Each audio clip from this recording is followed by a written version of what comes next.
ഇന്ന് നമ്മളൊരു സാന്റാക്ലോസിനെ ഉണ്ടാക്കുന്നത്. സാന്റാക്ലോസ് നമ്മൾ ഓൾറെഡി നമ്മൾ ഉണ്ടാക്കിയതാണ്. എന്നാൽ പോലും അതിൽ നിന്ന് വ്യത്യസ്തമായിട്ടൊരു സാന്റാക്ലോസ് ഉണ്ടാക്കാം എന്നാണ് തീരുമാനിച്ചിരിക്കുന്നത്. അപ്പോൾ നമ്മൾ തഞ്ചാവൂർ ബൊമ്മ എന്നൊരു കൺസെപ്റ്റിലാണ് ഈ സാന്റാക്ലോസിനെ ഉണ്ടാക്കുന്നത്. 3 പാർട്ടാക്കിയിട്ട് ഉണ്ടാക്കേണ്ടി വരും. ജസ്റ്റ് ഇങ്ങനെ തലയാട്ടുന്നത് പോലെയൊക്കെയാണ് നമ്മൾ ഉദ്ദേശിച്ചിരുന്നത്. പക്ഷെ ഒരു ട്വിസ്റ്റ് ഉണ്ട്. അവസാനം അതൊരു ബേസ് കൊടുത്തിട്ട് അതിൻ്റെ മേലെ കാല് വെക്കാനാണ് നമ്മൾ ശ്രമിക്കുന്നത്. കാല് വെച്ച് അതിലൊരു കമ്പി കൊടുക്കുന്നുണ്ട്. അങ്ങനെ വളരെ ഈസി ആയിട്ട് തന്നെ ഉണ്ടാക്കാൻ പറ്റുന്നുണ്ട്. അടുത്തതായിട്ട് നമ്മൾ ശരീരമാണ് ഉണ്ടാക്കുന്നത്. ശരീരം ഉണ്ടാക്കുമ്പോൾ നമ്മുടെ ക്ലേ ആയതുകൊണ്ട് തന്നെ നല്ല വെയിറ്റ് ഉണ്ട്.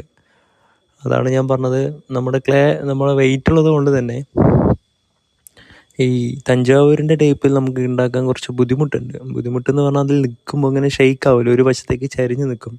പിന്നെ നമ്മുടെ സാന്റാക്ലോസ് ആണെങ്കിൽ ഗിഫ്റ്റും സ്റ്റിക്കും പിടിച്ചിട്ടാണ് നിൽക്കുന്നത്. അപ്പോൾ എക്സ്ട്രാ ഇപ്പോൾ സാന്റാക്ലോസിൻ്റെ അവസാനത്തെ പാർട്ട് നമ്മൾ തലയാണ് ചെയ്യുന്നത്. തലയും ഫേസും എല്ലാം കഴിഞ്ഞിട്ടുണ്ട്. അപ്പോൾ എല്ലാവരും ക്രിസ്മസ് ആഘോഷങ്ങളൊക്കെ തുടങ്ങിയോ? അപ്പോൾ എല്ലാവർക്കും എൻ്റെ ഹൃദയം നിറഞ്ഞ ക്രിസ്മസ് ആശംസകൾ നേരുന്നു. ഈ സാന്റാക്ലോസിനെ കളർ വെച്ചിട്ടുള്ള വീഡിയോ നമ്മൾ ഉടനെ തന്നെ നമ്മുടെ ചാനലിൽ അപ്ലോഡ് ചെയ്യുന്നതായിരിക്കും. അപ്പോൾ ഒരിക്കൽ കൂടി എല്ലാവർക്കും ക്രിസ്മസ് ആശംസകൾ നേരുന്നു.